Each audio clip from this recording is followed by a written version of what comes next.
नमस्कार, जय हिंद मेरे प्यारे दोस्तों। भारत के भूगोल के अंतर्गत आज हम पूर्वी घाट पर्वत से रिलेटेड इम्पोर्टेंट फैक्ट्स देखेंगे। ये वो फैक्ट्स हैं जो आज तक के एग्ज़ामों में आए हुए हैं या आगे आने वाले एग्ज़ामों में आने की संभावना रखते हैं, इसलिए ये आपके एग्ज़ाम के पॉइंट ऑफ व्यू से बहुत इंपॉर्टेंट फैक्ट हो जाते हैं। बिना टाइम वेस्ट किए टॉपिक की तरफ बढ़ते हैं। पूर्वी घाट पर्वत।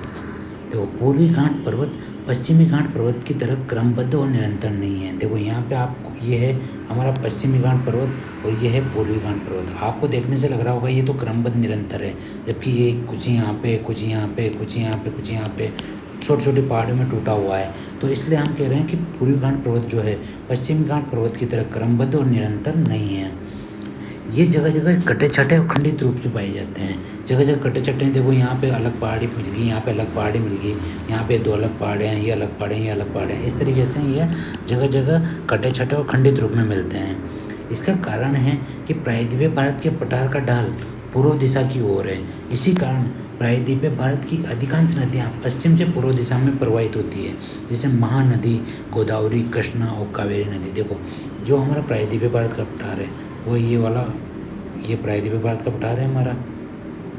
इसकी जो अधिकांश नदियां हैं वो किधर प्रवाहित हो रही है आप देखो, इधर से बह रही है। जैसे गोदावरी नदी गिर कहाँ रही है, बंगाल की खाड़ी में। कृष्णा नदी भी गिर कहाँ रही है, बंगाल की खाड़ी में। महानदी भी गिर कहाँ रही है, बंगाल की खाड़ी में। ऐसे पालार नदी भी बंगाल की खाड़ी में, पेन्नार भी बंगाल की खाड़ी में, कावेरी भी बंगाल की खाड़ी में। तो हम देख रहे हैं कि अधिकांश नदियाँ जो कि अपनी भ्रंश घाटियों में नहीं बह रही है, तो ये अगर प्रायद्वीपीय भारत के ढाल के अकॉर्डिंग बह रही है तो ये अपना जल कहाँ पे गिरा रही है, बंगाल की खाड़ी में गिरा रही है। और जब ये अपना जल बंगाल की खाड़ी में लेकर जा रही है तो इनके बीच में अवरोध कौन आया, पूर्वी घाट पर्वत। तो इन नदियों ने बंगाल की खाड़ी तक अपना रास्ता बनाने के लिए इस पूर्वी घाट पर्वत को क्या कर दिया, जगह जगह से काट छाँट दिया है, मतलब छोटी छोटी पहाड़ियों के रूप में तोड़ दिया है। और यहाँ पे अगर आप देखोगे गोदावरी और कृष्णा नदी के बीच में, तो यहाँ तो पूर्वी घाट पर्वत लगभग समाप्ति हो गया है। यहाँ पे पूर्वी घाट पर्वत आपको समाप्ति हो गया है, यहाँ पे पूर्वी घाट पर्वत आपको दिखाई नहीं देगा। ठीक है। पूर्व दिशा की ओर बहने वाली इन नदियों ने अपने अपर्दन कार्य द्वारा पूर्वी घाट पर्वत को कई स्थानों पर काट छाट दिया है। विशेष रूप से गोदावरी और कृष्णा नदियों के बीच पूर्वी घाट पर्वत लगभग पूर्णतः समाप्त हो जाते हैं। यही कारण है कि पूर्वी घाट पर्वत एक सतत श्रेणी न होकर असतत अर्थात टूटे हुए पर्वतों की श्रेणी के रूप में पाए जाते हैं। पूर्वी घाट पर्वत खंडित एवं विस्तृत रूप में फैले होने के कारण पश्चिमी घाट पर्वत की तुलना में अधिक चौड़े हैं। इसी कारण पूर्वी घाट पर्वत को विभिन्न राज्यों में स्थानीय नामों से जाना जाता है।